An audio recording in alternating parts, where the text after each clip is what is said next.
Bienvenidos a la entrevista de France 24. Soy Raúl Blanco y saludamos a nuestra enviada especial a Ucrania, Catalina Gómez Ángel, quien en este espacio nos contará los detalles de todo su cubrimiento en esa nación en conflicto.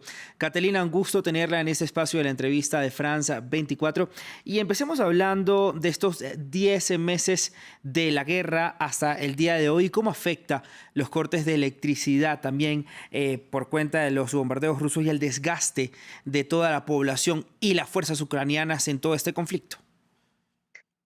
Es realmente un golpe en la moral, a pesar de que la moral de los ucranianos sigue estando alta, es bastante duro. Son 10 meses en los que parte de la población, especialmente en regiones como en Gerson, en Kharkiv, en el este, mucha gente ha vivido en sótanos, en condiciones extremadamente duras, con falta, ya sufrían por falta de electricidad, problemas de agua, e imagínense lo que es este golpe de tener a la gran parte del país sin luz o si la tienen con largos cortes de electricidad. Esto afecta especialmente a las personas mayores y a los niños. Me contaban, por ejemplo, hace pocos días una familia en el oeste del país que sufre menos la guerra, que los niños lo único que querían y que habían escrito en la carta de Navidad era que querían que se acabara la guerra porque ellos querían que la situación volviera a estar bien. Estos cortes de electricidad realmente están afectando y eso obviamente lo sabe Moscú y lo sabe el presidente Vladimir Putin y por eso continúa haciendo estos ataques. Claro, Catalina, como también denuncian que Moscú quiere usar este invierno como un arma de guerra. Hablemos ahora de la situación de lucha actual, digamos en el terreno con las tropas. Nos centramos en Gerson y cómo ha afectado todo eso también la moral. Esto fue un golpe de moral para las tropas ucranianas. Recordemos que la ciudad de Gerson fue no solamente la única capital de provincia que fue tomada por el control de las tropas rusas, sino que lo hicieron desde realmente el comienzo de la invasión.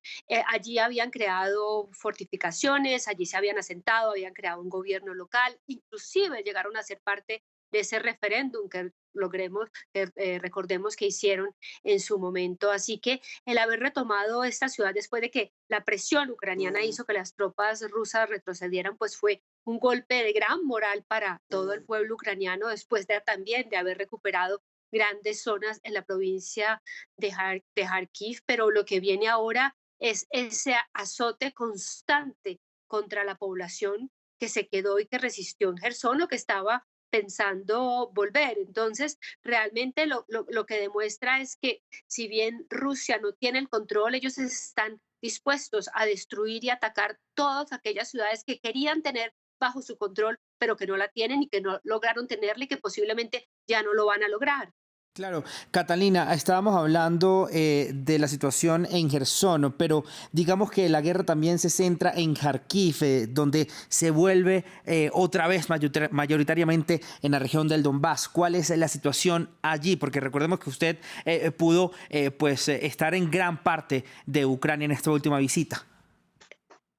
Sí, no solamente en esta visita, Raúl, sino que realmente durante estos 10 meses creo que France 24 ha hecho un gran esfuerzo por recorrer el país, Sí. tanto con todos los equipos que hemos estado allí, lo hemos hecho, y es interesante ver, obviamente, después de Kharkiv, de haber sido no solamente esa segunda ciudad de Ucrania, que fue realmente intensamente atacada durante los primeros meses de guerra, las poblaciones aledañas, cómo la población sufrió, cómo fue atacada y cómo vivían en esos sótanos de los que yo hablaba anteriormente, cómo la liberación de estas zonas le quitó presión a Kharkiv, volvió a traer la vida en esta zona, pero también en áreas del norte de la región del Donbass, especialmente en una ciudad que es bastante estratégica, que es la ciudad de Limán, que es el límite entre Kharkiv y el Donbass, pero también la visitábamos hace pocos días y era impresionante no solamente el grado de destrucción de la ciudad, los pocos habitantes que quedan, una ciudad de como 40.000 habitantes, quedan 6.000, sino el desgaste psicológico, físico de toda esta población, que realmente lo que nos muestra esas consecuencias de la guerra, si bien ellos se sienten felices de que han vuelto a recuperar la ciudad y que están realmente en poder del control de las tropas ucranianas. Obviamente quedan muchos edificios destruidos, hay mucho trabajo por hacer por la reconstrucción, pero no solamente física, sino moral, y psicológica de la población y bueno, lo que viene, porque se nos viene un invierno muy duro. Durante los días que yo estuve en el Donbass estábamos a -10 grados centígrados con mucho viento. Algunos lugares no tienen calefacción y muchos de ellos siguen viviendo en esos sétanos porque sus casas están destruidas. Catalina, ¿cuál es la situación también? Porque en estos últimos días hemos hablado de la ciudad de Bakhmut. ¿Por qué la importancia y por qué esta ciudad también? Hemos hecho también un recorrido como de estas ciudades importantes en esta guerra y Bakhmut es una de ellas. Sí, en Bakhmut se ha concentrado, y es bien interesante esto, Raúl, porque en Bakhmut se ha concentrado la lucha en el Donbass, especialmente desde que tomaron esas dos ciudades de Severodonetsk y Lysychansk en la provincia de Luhansk, después de que miles de personas murieron tanto de uno como de otro bando. Sucedió en junio. Es una ciudad que cuando uno habla con los soldados ucranianos dicen que realmente no es una ciudad estratégica, pero los rusos han apostado tanto por tomar el control de esta ciudad que ya se les volvió casi una obsesión. A mí me lo describió un comandante ucraniano como una apuesta. Han apostado y han puesto tantos hombres allí que ahora es parte de su orgullo conquistarla, pero posiblemente no lo van a tomar porque ahí también están muy bien ubicadas las tropas ucranianas, a pesar de que es una ciudad que bombardean todo el tiempo, constantemente, sin parar. Las tropas que están en estas posiciones o están en trincheras, en lugares estratégicos o están en sótanos. Es una situación muy complicada y esto también se extiende en todo aquel frente del sur del Donbass, donde estaba la línea divisoria con la que llamaron en su momento desde 2014 esa República Independiente del Donetsk.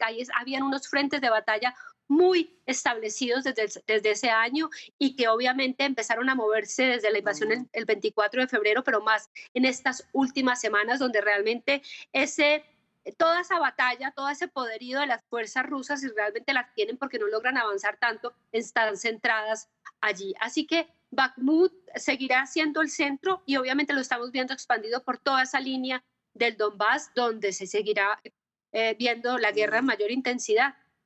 Catalina, estabas hablando, digamos, también de estos territorios donde las tropas rusas todavía tienen su influencia y al principio de nuestra conversación también lo estábamos hablando, estos territorios, estos 4 territorios ucranianos que Rusia se anexionó ilegalmente por medio de estos referendos que no tienen ningún tipo de reconocimiento, digamos, ni dentro de Ucrania ni de la comunidad internacional. ¿Cuál es la situación de estas regiones, Catalina?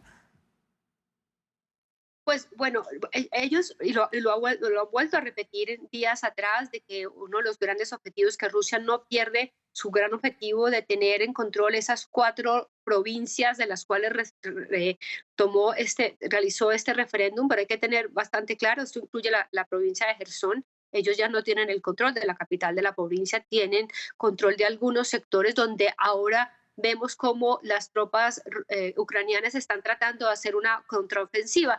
Lo que viene ahora tal vez en la guerra en Ucrania es lo que vamos a ver ellos hacer contraofensivas en la provincia de Zaporilla y en Gerson para tratar de cortar todo el abastecimiento de las tropas rusas desde Crimea, que eso será tal vez este paso que veamos en este invierno. Entonces ahí vienen estos dos grandes asuntos, ni la provincia de Zaporilla ni la provincia de Gerson, ahí vamos a ver centradas grandes batallas, incluso en este invierno, Raúl, donde mucho se habló de que la guerra se iba a detener por unos meses porque estaba congelado el piso, porque estaba haciendo extremadamente frío, pero lo que te dicen los comandantes en el terreno es que la guerra no se va a detener en invierno. Incluso ya analistas, especialmente norteamericanos, que hablaron en su momento de que esto no iba a seguir, que esto iba a detenerse por unas semanas, han dicho que los ucranianos están en capacidad de continuar esta lucha, pero también es interesante ver el nuevo desarrollo después de esa movilización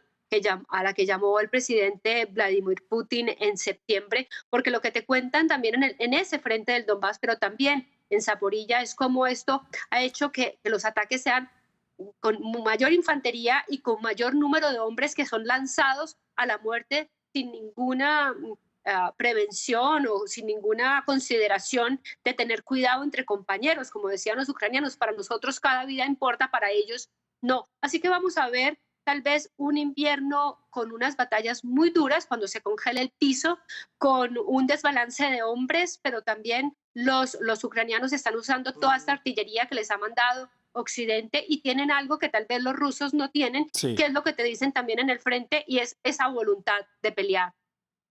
Catalina, ya para finalizar nuestra conversación, usted también ha estado en estos pueblos alrededor de las ciudades y en las ciudades recuperadas, no por parte de las tropas ucranianas que estaban ocupadas por los rusos. ¿Cómo es la vida actual en esos pueblos? Evidentemente vuelve la población allí, pero unos pueblos totalmente desolados, unos territorios en ruinas prácticamente, recuerdos por el piso, la moral abajo, lo frío del invierno. Catalina, dura la situación, no me quiero imaginar.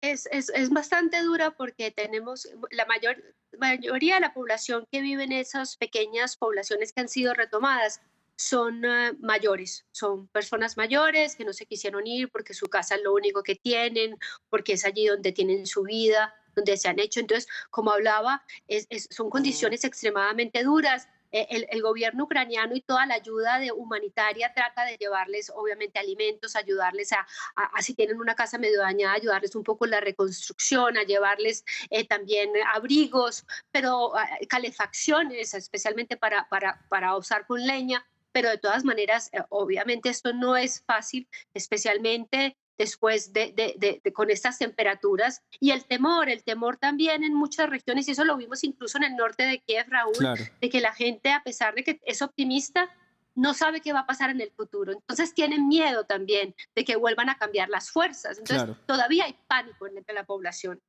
La incertidumbre, Catalina, que también juega en contra en momentos como estos. Catalina, se nos acaba el tiempo para seguir conversando sobre todo lo que ha sido este cubrimiento especial de France 24 en estos 10 meses que va la guerra en Ucrania. Igual un placer, como siempre, conversar con usted. Un abrazo, Catalina. Un abrazo, Raúl, y bueno, nos seguiremos conversando y viendo el próximo año. Así es, Catalina. Hasta el próximo año. Y nosotros de esta manera entonces finalizamos este espacio de la entrevista de France 24 por esta oportunidad. Hasta pronto.